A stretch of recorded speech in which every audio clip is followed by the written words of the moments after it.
Today, we're gonna show you how to make the absolute juiciest, most succulent barbecue pork ribs you've ever tasted. Let's get started.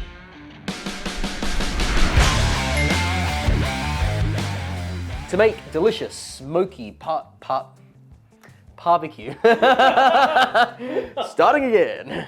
To make delicious, smoky barbecue pork ribs, the first thing we need to do is show you our meat. But more than that, we need to prep the meat. So here we got our 2 racks of ribs. The first thing we want to do though, before we start getting fancy with sauces, with salts, or even setting up the fire in our smoker, we got to flip the ribs over and take off the membrane. This is something you don't have to do, but the eating experience is so much nicer if you don't have that membrane clinging all the bones together and hanging into the meat and getting in between your teeth. We can peel that off now so that the bones and the meat just fall apart.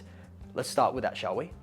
Now, the easiest way to take off the membrane is to give your ribs a little bit of a lift. You can see that that's this like kind of translucent sort of whitish layer along the ribs here. And if you lift them up, you can kind of create that bit of a gap or a bridge. Take a paper towel, get in there, grasp that membrane, and then you can start to pull. Then, whoops, I've ripped mine here, but then you can set it back down, get fresh paper towel, and start to slowly pull that membrane off the remaining ribs. The paper towel helps you get kind of a firmer purchase while you do this, but it's still not always the easiest process. There we go. Membrane on rib 1 is removed. Oh, got a little bit there that I'll take off. But the whole idea behind doing this is that now when this thing is cooked and that meat is ready to fall off the bone, you'll actually be able to separate your ribs fully instead of having them stuck together by that little bit of stringy membrane. Now for the next important step, we need a little bit of salt rub. This is gonna do 2 things. This is gonna help A, give us flavor on our ribs, but B, it's also gonna help pull the moisture out from the surface of the meat and give us a nice layer of bark. And the reason we want to build up that bark layer is because that's going to protect the rest of the meat on the inside from drying out. So before we go slathering our ribs full of barbecue sauce, which is also a decent option, I like to do a little bit of cook time similar to a brisket with the salt rub, building up that bark layer before we go adding on all of our barbecue sauce to start adding to that layers of complexity and sticky sweet goodness. So use whatever salt rub of your choice. In a future video, we're going to show you how to make your own salt rub, but for the purposes of today, I'm using Blue Smoke, sweet, sticky, maple style. And I think maple style salt rub is just going to blend so beautifully with smoky barbecue pork, match made in heaven. So rinse and repeat with your other rack, and then we can go and start talking about how we're going to manage this fire. But before prepping the fire, actually, we should probe our meat.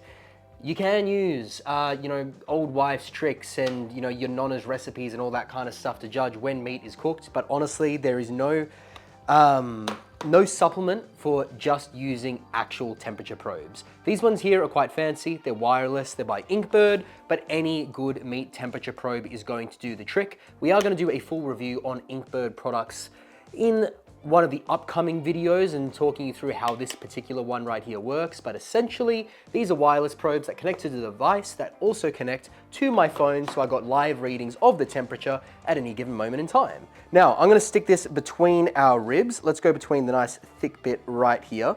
And we wanna be careful to try and keep this probe as in between equally both sides of the meat as possible, because obviously ribs are not the fattest cut of meat. So we don't want our probe poking out of the surface and giving us a false reading or a false positive about when this thing is done. Got to pop some probes into the other one, and then we can go and get our fire set up. To prep our barbecue, we need to get our coals nice and hot. So here I've got my smoke chimney that's already been burning. Our coals are red hot and ready to go. I'm going to dump them into our firebox, and now I'm going to throw some hardwood on top of that. I'm using iron bark, but if you've got maple, oak, anything like that, or anything you just get from your local barbecue shop, that's going to work just as well. We got wood. All right. Now, the whole idea behind managing this fire now is for this wood to burn nice, low, and slow. I want my barbecue to hit between 110 to 120 degrees Celsius, which is like 2 210, 230 Fahrenheit. There'll be a correction on screen if I am wrong, but that's where we want to hold this thing so that we've got a nice low temperature cooking and producing plenty of smoke like we have coming out of our chimney right now. The way that you can manage your fire, especially while you're getting going if you're new to this awesome world of smoking, is open up your vents as wide as they go, both on the top chimney and on the vents on the side of the firebox if you're using an offset smoker, because the more oxygen, the more combustion, the more heat. As we start getting closer to temperature, start closing off those vents until you reach a nice equilibrium where your temperature holds steady. We are now sitting at temperature about 110 degrees Celsius, 115, which is bang on where I want it to cook. You can cook higher, like 130, 135 if you want Celsius. It just means that you're not gonna have quite as much of a fall off the bone meat. As low as you can keep it is always the preference if you have the time to do so. So let's open up our smoker and we can lay on our ribs. I'm gonna go the fat side towards the flames to protect the thinner pieces of meat. Let's plop one right down there. And I'm also gonna make sure that we got the meatier side up, being protected from the heat as well. There we go. All right, now we are gonna do something called the 3-2-1 method. What that means is we're gonna go 3 hours without any wrapping, just with the salt rub. Then after 3 hours, we're gonna come back, wrap it up, put on a whole slathering of barbecue sauce to give it that marinade and cook it wrapped for 2 hours. Finally, we'll come back for the final hour, unwrap it, let it all get that smoky goodness back into it, dry out all that glazing and that sticky barbecue sauce to make that delicious, sweet, sticky, and kind of crunchy layer on the surface that you know and love from barbecue ribs. So, time to just kind of sit back, relax, and oh, actually, there's something very important we have to do now. Let's go inside and show you. You gotta pour yourself a beer. Right here, we are drinking an American cream ale that we brewed right here on this channel. There's a link to how to make that right up there if you wanna go and check it out. And we just figured that an American style beer is excellently paired with American style barbecue pork ribs. And while you're at it, pouring yourself that beer, check out some of our merch on theflyingwombat.com.au, help support this channel, or even become one of our Patreons by joining the link down below. Now it's time to sit back, have a beer, and wait for the ribs to cook.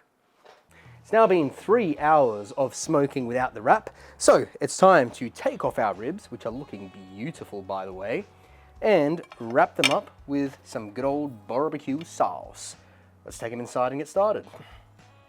First, let's do our sauce. There's all kinds of different marinades for ribs, all kinds of different barbecue sauces, but for me, I like to keep things pretty simple. I like to go with one fancy sauce, and I like to go with one bit of grocery store garbage just to fill up the bowl a little bit because I'm being cheap.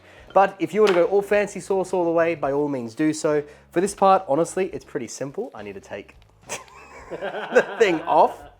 Would be smart. I swear to God, scientists invented those just to make a mess. So, just squirt in a bunch of your regular barbecue sauce, throw in a bunch of your fancy flavorsome barbecue sauce, and the way I like to think about it is that your base barbecue sauce is kind of just giving you your backbone and providing the concrete, so to speak, for the spread, whereas the fancy barbecue sauce is the paint, and that's the thing that's going to give the color in your meat. Mix them together, and you got something beautiful. Now, we've got our sauce ready. Let's grab our ribs. We're gonna throw first rack? Do you call them a rack?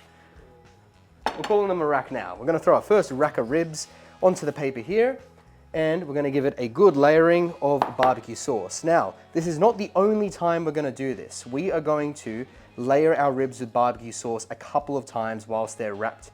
Sorry, no. We're gonna do it once whilst they're wrapped in the meat with a whole bunch of barbecue sauce, and then once we unwrap it, then we're gonna be doing layers of glaze to really help create that thick, sticky coating that makes your fingers all slippery and sticky when you're eating ribs at the Outback Steakhouse. That's really what we're going for here. But we want a nice thick coating on here now, because what we're effectively gonna do is marinate as we cook it and have all this barbecue sauce flavor seeping into the meat and building that first layer of sticky coating.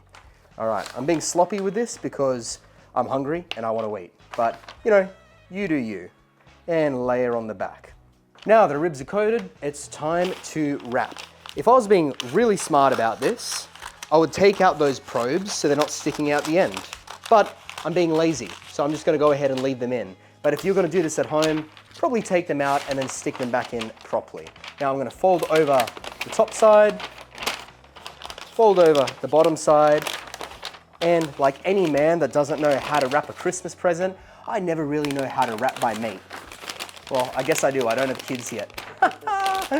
But we'll wrap it over, tuck all the loose ends in, and then we are basically good to go.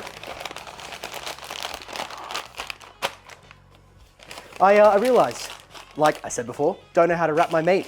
Wrap them the wrong way. Make sure that when you wrap it, you're gonna have that meat side sitting up away from the flames. I had it the opposite, so when I put it on the flames, it was gonna be the wrong way around. So, quick little adjustment there. Good catch from Odin, the cameraman. Now, they're both wrapped, let's get them back on the smoke. Tuck away those loose bits so don't get too hot and catch flames. All right, close her up. Now, we've dropped temperature a little bit in the smoker, but we're gonna work it back up to hitting around 110 to 120. We pulled that at about 75 degrees Celsius, so when we had more or less 15-ish degrees left to go in the cook, but it's gonna cook a whole lot quicker now, which is good because when you get to the pointy end of the cook, everything starts to slow down. It gets slower and slower to hit that final temperature. But now that we've wrapped that and we've marinated it, we're gonna leave it like that for 2 hours and then come back for the final hour of the cook to open it up and do a round of sticky, sweet glazes. See you then. And now at our final stage, these ribs have hit about mid 80s in temperature, high 80s, and it's time to open them up. Oh yeah, baby. And we can start whacking on a whole bunch of barbecue sauce. So I'm gonna take them out. Oh, that smoke is going straight into my eyeballs. Gonna take them out of the wrapping and start giving them another coat of barbecue, because what this is gonna do is now start to build that sweet sticky layer that we all know and love from pork ribs. And because we're at the high 80s now, we are very close to our final temperature in terms of cook, breaking down those collagens inside of the meat so that we actually have a fall off the bone type of texture. Now let's give it a flip, do the same thing on the other side, and we'll keep letting this thing cook. At this point, if you are using a smoker and you're not doing this in the oven, actually, same thing goes for both, feel free to bump up that temperature by like 10 to 20 degrees just to help get you to that final cook temp. Because once you start getting to the tail end of the cook, it does get quite difficult to actually reach it. Because if you're cooking at 110 and you need it to reach 91, that differential is getting tighter and tighter. So it does get quite difficult to actually reach the final temp. I can't feel my eyes. Same thing again on this one over here. We're just gonna paint it.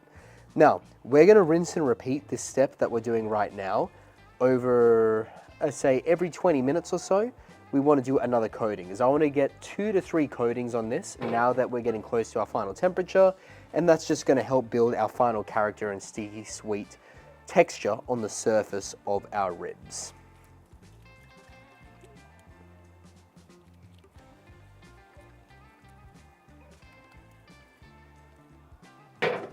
All right, whoops. Let's close her up and let her cook. It's now time to place our ribs. They have hit final temperature. They are looking absolutely gorgeous.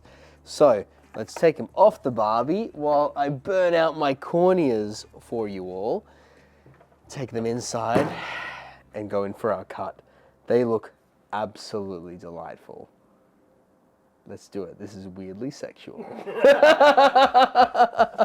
Odin just told me to get a knife to slice this apart and start eating. But here's the thing.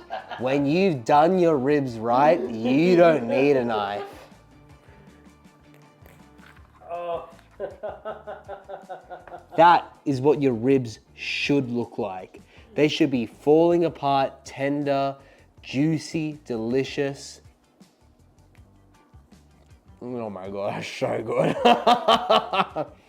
Ribs are the Hail Mary of barbecuing. You can blast them pretty hard, and because they got so much fat and so much leeway, it's almost giving you a safety net to work with.